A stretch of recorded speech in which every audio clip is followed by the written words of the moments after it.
Hi there, my name is Josh, and welcome to Kids in Pain Week. This is the state of kids in pain, what we're learning in 2025, and why it matters. I am a researcher and I've been a clinician in a hospital pain clinic, and now have the role of being an ambassador in Chronic Pain Australia's Kids in Pain Week.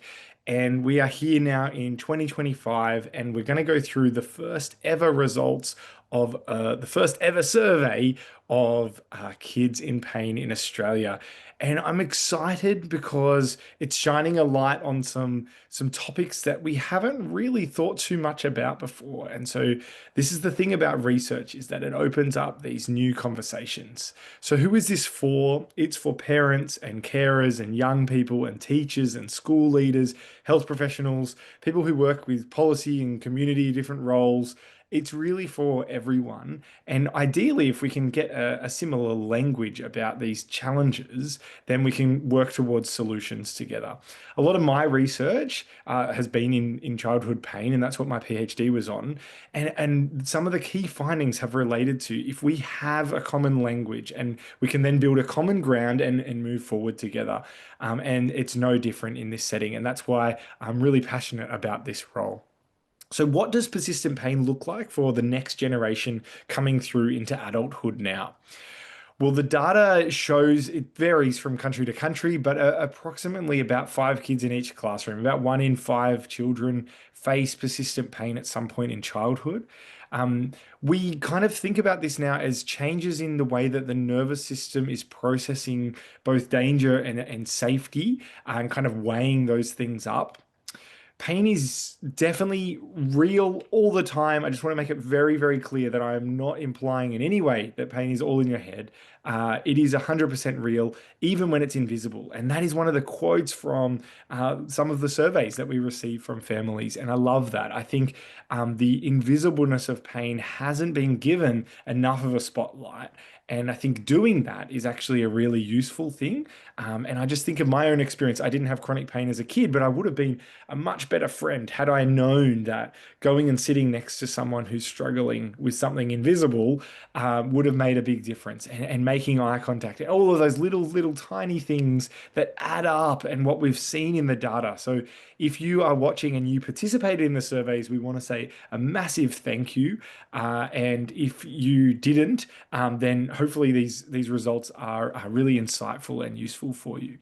So the fourth point there says it's different from acute pain. And what I'm talking about there is chronic pain. So when pain lasts longer than the healing time for that body part, typically the treatment shifts towards like skills and pacing and looking more broadly at like, is this becoming part of someone's identity, and how does it affect their sleep and their goal setting and school and all of those different things. Typically, like the language that we use, rather than saying chronic pain, we say persistent pain. But yeah, different people kind of saying different things. At an international stage, the language still gets used as chronic pain. So if you're looking online for resources and things, it might be handy to be aware of that. But often patient advocates say persistent pain is better because it implies more hope and a sense of agency and kind of self-efficacy. So, a question for you, if you are a young person watching along now, what's one word that other kids and you wish that adults would say more often? And we've got some data at the end of this session that you can see what others have said about these kinds of ideas. And if you want to write in and let us know or post it on social media, that'd be great to hear your voice alongside mine. So the Kids in Pain report is the survey results, and it's not necessarily like the perfect representation of everyone because we didn't have everyone fill it out, but I'll just give you a little bit of background and then we're going to dive into the results, okay? So it was an Australian online survey. Parents and carers had one version of the survey, and adolescents had another. It's anonymous. It was run through the University of Newcastle, led by Dr. Catherine Brain. And so a big shout out to her and the broader team, brilliant researchers. The purpose is to try and surface different experiences and barriers and ideas for change. And as I mentioned, it's not like perfectly representative of all Australian families. So the idea is that we would interpret these results as a bit of a signal to highlight urgent issues, and you'll see some really valuable qualitative voices and quotes that are pretty prominent and salient voices. I think this survey, like no survey is ever perfectly representative. Even a census aims for that, but it's never perfect. But this is a first step. This is the first one we've done, and it's bringing up a whole bunch of new topics. And the idea is that there's been calls over the last decade for, at a national level, that we want to recognize chronic pain across the lifespan. And so this is a big step in that direction. So who filled it out? You can see the vast majority, I think over, yeah, 77% of the 229 participants were parents or carers. And so there were more than that, but some people left things completely blank or only partially filled out bits and pieces, or if their age wasn't in the right criteria for the young person survey, or if they didn't provide that, we couldn't analyze it in this data set. So I want to share with you 6 findings that change the conversation. Are we ready? I can't hear you, but I'm assuming you're saying yes. Here we go. So, number one is that childhood gets rewritten in chronic pain.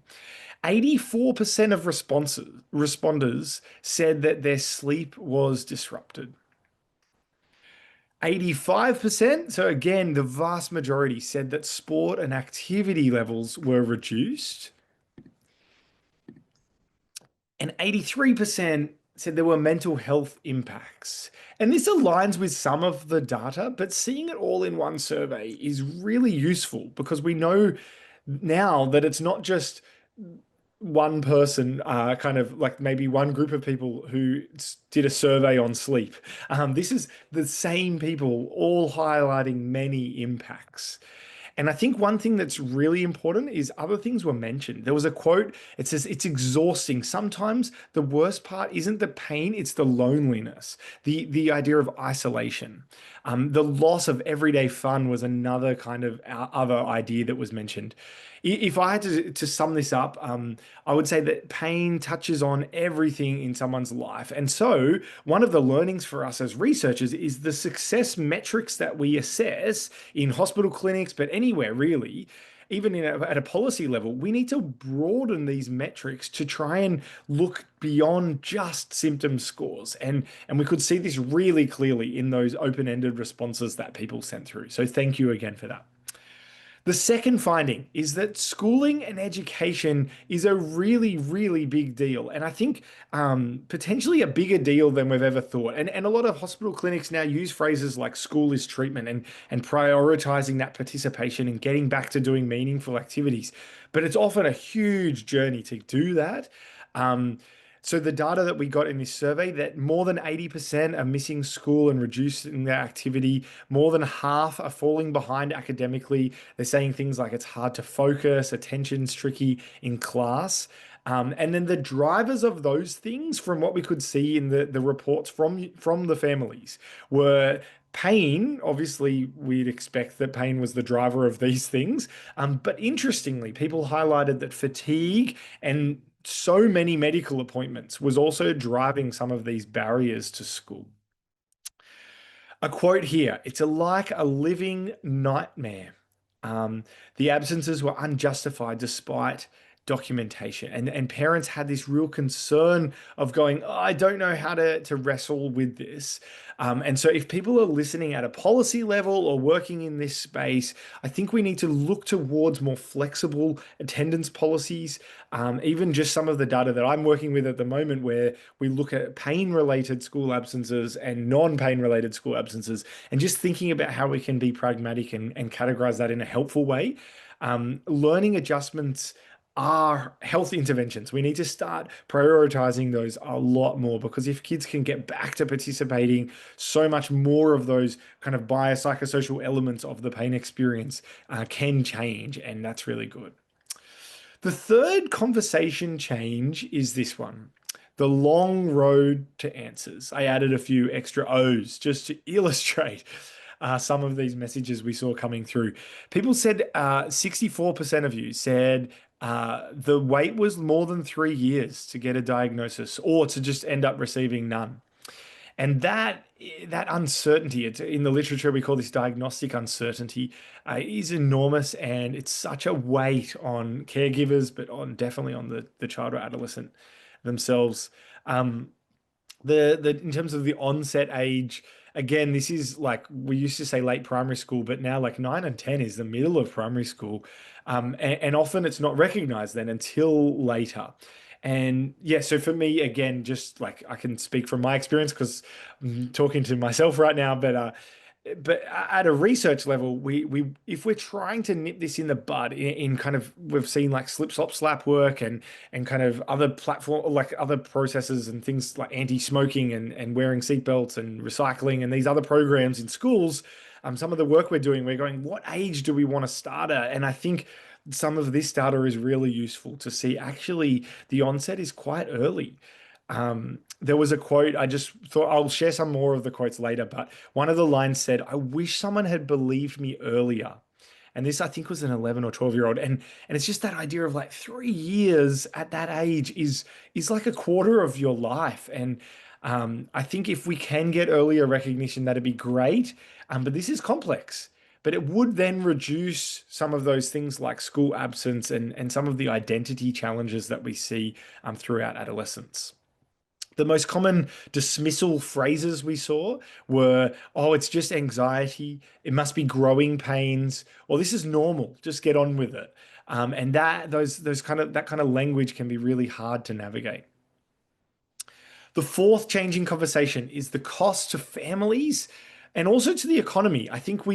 I'm well aware after last year doing this ambassador role that the conversations aren't just, I'm not just talking to families here. This is a big issue. This costs over $100 billion dollars a year in Australia, chronic pain. So this is a big deal, and we need to be able to try and start speaking the language of those people in power, which is like politicians need to look at like quality of life years and the financial impacts. But that is really hard at the same time. So I'll just quickly go through some of this data. It's more of the technical stuff here. But 46% of the participants said they've had to adjust their work hours. 30% are taking unpaid leave. 28% are reducing their hours overall. And 19% resigned from work, and mothers were most affected. I guess one of the key quotes, I'll keep moving on, but you'll see this as we go. The impacts are not just one person in the household. The impacts are always much broader than that. And I don't think we've appreciated that in terms of the research anyway, until very recently. So this is new. We need to work together and have these conversations out loud, and so that people can join in and kind of increase the advocacy. The fifth conversation change is about neurodivergence, thinking more broadly about the complexity, looking at overlap between other conditions. So 73% of participants reported at least one neurodivergent diagnosis, like autism, ADHD. There was frequent overlap with like dysautonomia, GI issues, mental health conditions. And some of this has got a fair bit of data overseas in other areas around the world.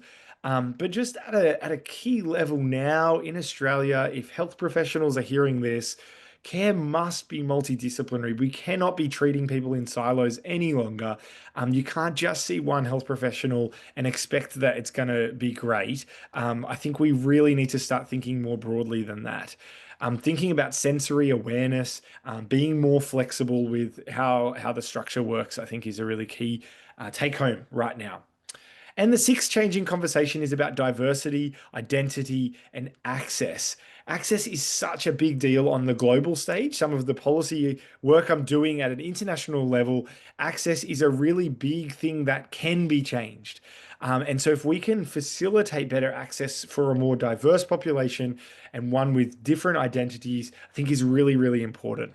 You can see there the gender split: 57% girls and young women, 36% boys and young men, 6% outside of gender binary. LGBTQIA had a really high identification rate in this data set. There were unique barriers that from a First Nations, called rural, remote families. All of these issues have been written about pretty extensively in other populations, but not so much yet in pain. It is coming. I'm in part of some teams where we're chipping away at this, and I'm aware of some brilliant work that's already been done.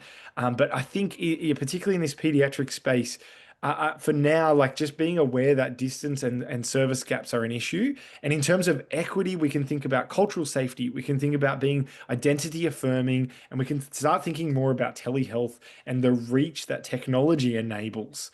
Um, we see this early days, some of the AI research I'm involved in, we're seeing the potential that we might be able to address some of these challenges of personalizing the information. But this is really hard in terms of accuracy and privacy issues. So it's early days there. But hopefully, these six findings that can change the conversation, you can take these with you. You could grab the slides, print this off, and take it in to who the stakeholders and the people that you're interacting with to start thinking about chronic pain according to the 2025 data that we have collected and some of the latest research. And I think for me, like thinking about, I did a big series of radio interviews this time last year, and so, like probably the main question related to this, it was like, what can we do now? The rubber is hitting the road. It's all well and good to get some data, but like, what do we actually do about it now? Like, we can't just wait for the next generation for things to be better. And so I'm going to share some of the data that we've got and some of the ideas that people shared in the surveys, some of the wisdom in other research that's been done to try and think about this. And I am not for a minute saying this is all there is. This is just a start. There is more hope, more reason for hope, scientifically speaking, for pediatric chronic pain than we've ever had. There is so much good data heading in a good direction, but it's not perfect. And I think that's kind of where I sit. I'm optimistic in some ways, but there is all this also this downtrodden like, oh, it sucks, like the heartache, but there's optimism at the same time. And I hope you can hear that in the wrestling here, because if people are hearing this and going, oh, what does he know? I have sat in clinics like throughout my whole PhD and the years before that in the pain clinic and working with families and interviewing them and being on the radio with them now. It's just very, very hard. And I just wanted to take a moment to acknowledge that that is the case. So what can we do? Let's try and think about some of the strategies that people are sharing in throughout Australia. Hundreds are saying what is most useful. So, in terms of school adjustments that work, the claims are these. Number one, co-create the goals. So in the hospital setting, we see we call them family meetings. So this is where getting the teacher who they often in primary school, they're spending like 40% of their awake life with their teacher.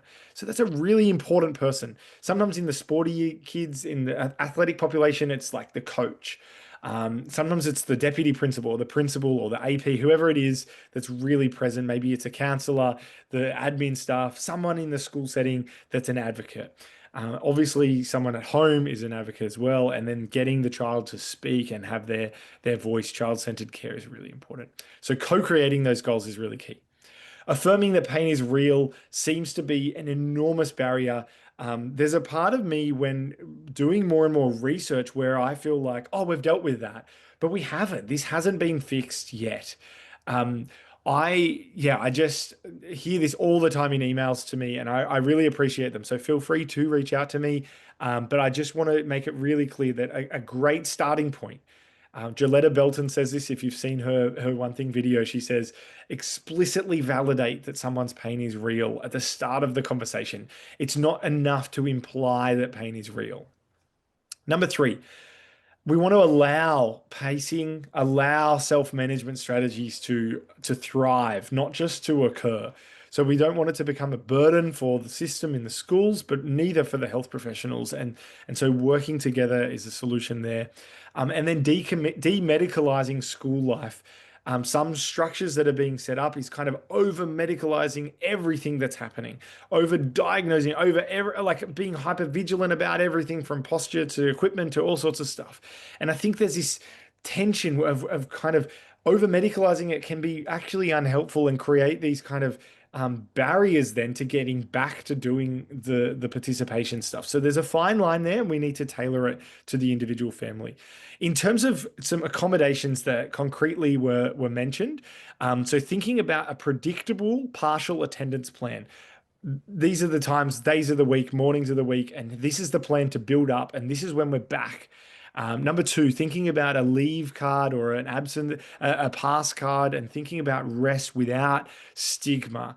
So maybe this is through the library, maybe not going through sick bay for medications, working out some of these strategies where we're using non-pharmacological strategies. Um, Again, not for everyone. This is working out, tailoring some of these accommodations. Number three on that list, a comfort kit. So thinking about sensory items, a journal, being flexible with seating, changes in posture, standing, sitting, that kind of stuff. Number four is prioritizing assessments, thinking about catch-up options so that you don't have to be in places live all the time. Thinking number five about telepresence, so being virtual if needed, where appropriate for school. And then number six is just being much clearer with documentation. And I think one of the keys that I've seen, what I've heard reported, is that just by like CCing other people so that more people are aware of what's going on. So they get to soccer training and they got that person cheering them on there, and they get to school and do you know what I mean? Like I think that kind of picture makes so much more sense than to show up to something, whether it's dance or school or soccer or whatever it is, and to not have someone telling you you're wrong or you're doing the wrong thing or I need to check that. Just reducing those barriers can make all the world of difference. In terms of a framework for these conversations, if you're finding it really hard and there's kind of barriers to even starting some of these accommodation conversations, the disability standards for education are applicable nationwide in Australia. And thinking about phrases like this, reasonable adjustments are required even without a formal diagnosis. So just being very concrete and clear, not argumentative, but we need to be reasonable about the accommodations and adjustments that are made. Great.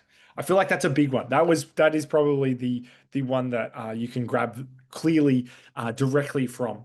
For identity and friendship, so a lot of kids and teens who have chronic pain start saying like things like "that's who I am," and that there's a risk there. Like a developing nervous system, having an identity wrapped up in a condition is very, very hard. We want the person to be the person and not to be the condition as much as we can. And so, thinking of strategies and clinicians are fantastic at building some of these strategies, like building a story beyond, oh, that's the sick kid.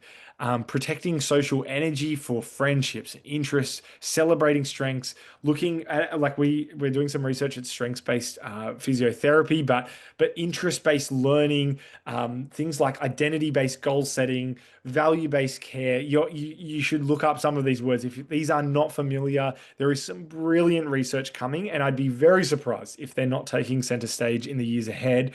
As the data keeps grabbing, but it keeps growing, but we need to keep testing this stuff before that we spruik it. So I'm mentioning some of these words just in case people are hearing this and going, yeah, I've heard it all before, because there are things being looked at that haven't been looked at before. And so I hope that's really, really helpful and encouraging to hear that we're not at a full stop here. In terms of friendships and identity challenges, there is work to be done and work is being done. And I think more work can be done. In terms of access, getting good care, have a look at that list of team members. If you haven't had involvement from those people, I would encourage you to consider that. That bottom left, it says where to look. So thinking about in each state, there's pediatric pain, like tertiary level services in hospitals.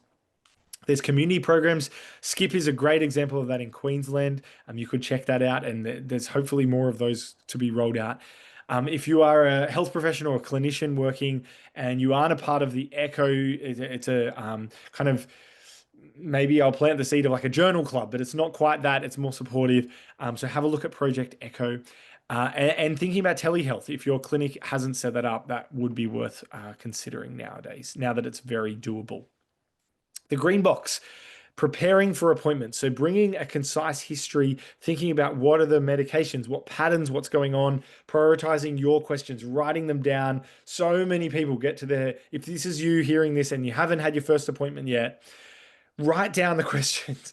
Just the number of people get through these enormously long appointments and they go, oh, wait, I didn't even ask the stuff that I thought was the highest priority for me. Giving the child a voice, asking for a written plan. These are basic, simple things that should be happening, but aren't always happening. And this purple box is a challenge, a mindset reset. Persistent pain often requires skills and pacing, multidisciplinary care, rather than a single fix or a magical cure or a pill. When pain persists for a long time, it's very complex. Outcomes improve when teens gain strategies. There's some pretty good data. Some of the teams in Canada and the US particularly have shown this. In some of the strategies, there's online platforms that can enable some of this. But yeah, generally, even there's a team in Perth that's doing brilliant work with an online package for teenagers and young people. So have a think about what strategies are in your toolkit. In my children's book series, Zoe and Zach's Pain Hacks, I think Zoe has something like 53 strategies that she tries across the first 7 weeks of her plan. And I think doing lots of things at once, trying lots of little things at a time adds up rather than trying one thing and failing on repeat.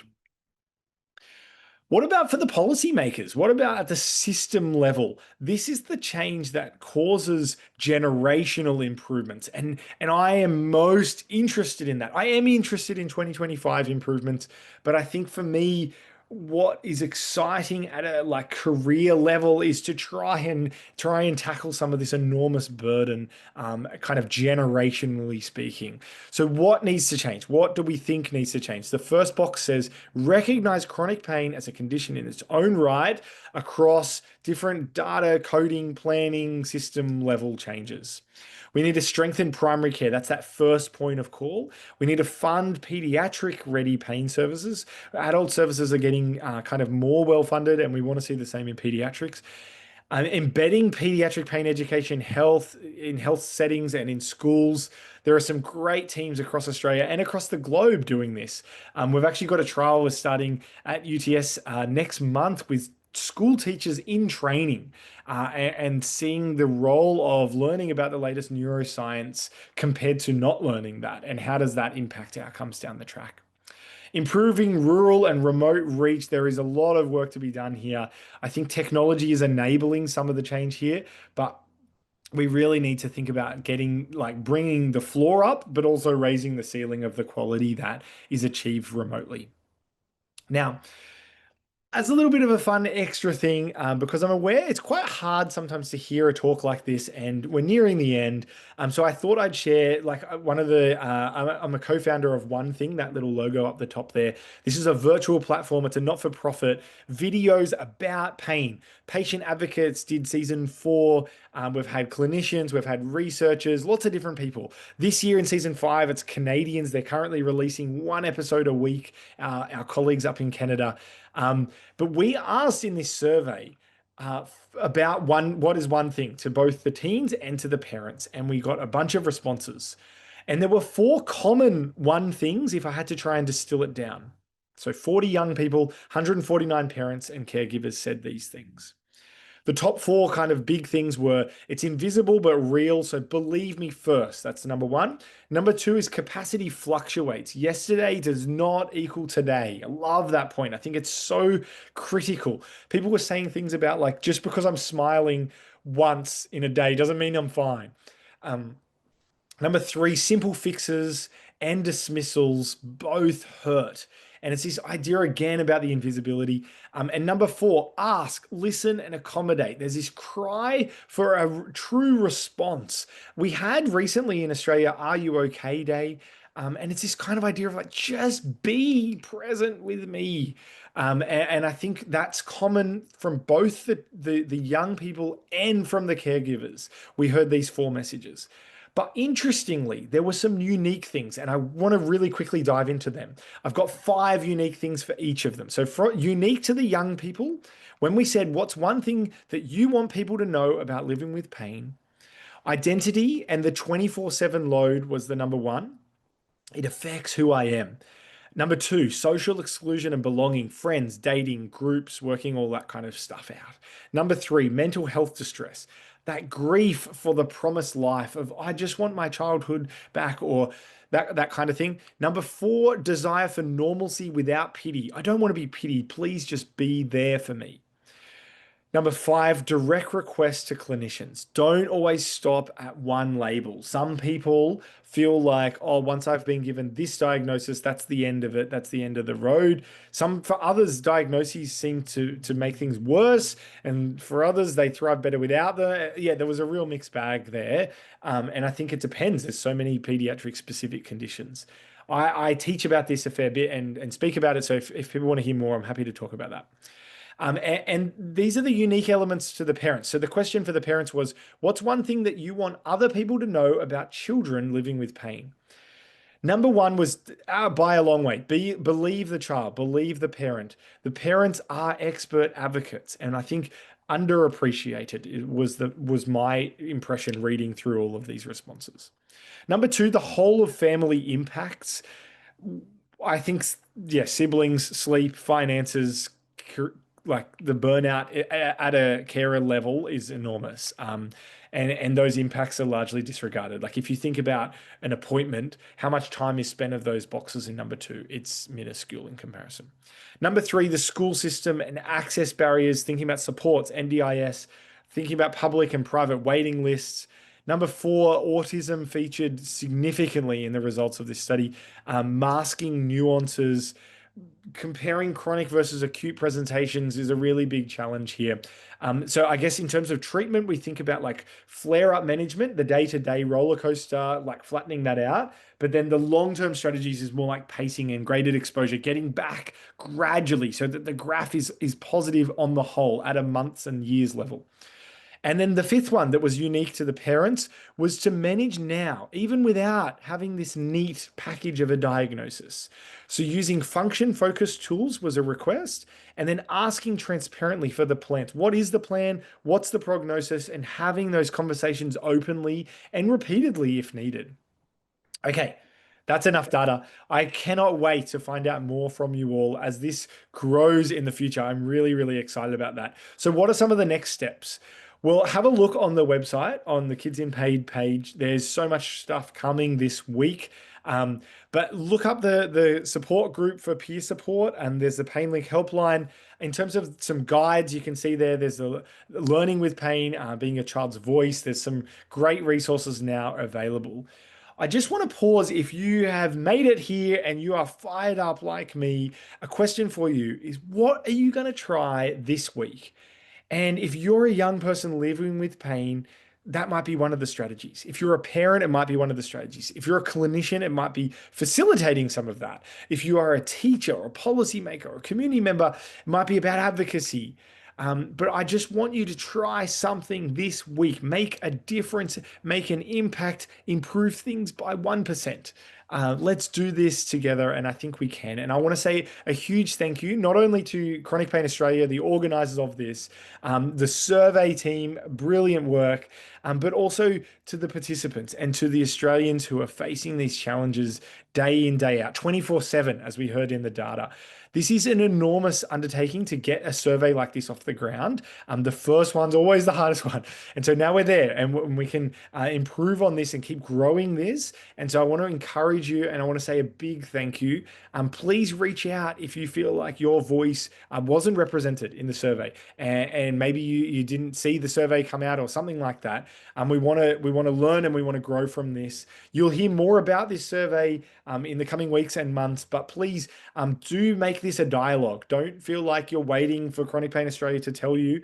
Like, please reach out and let's get this conversation going. And I think if we do that in public, then more people can participate and benefit from that too. So thank you so much. I hope this has been useful. Please feel free to reach out to me as well, and I can direct you on, or I can answer myself. I'd love to hear from you. And yeah, I really do want to see things keep improving for the next generation of Aussie families coming through. So thanks so much.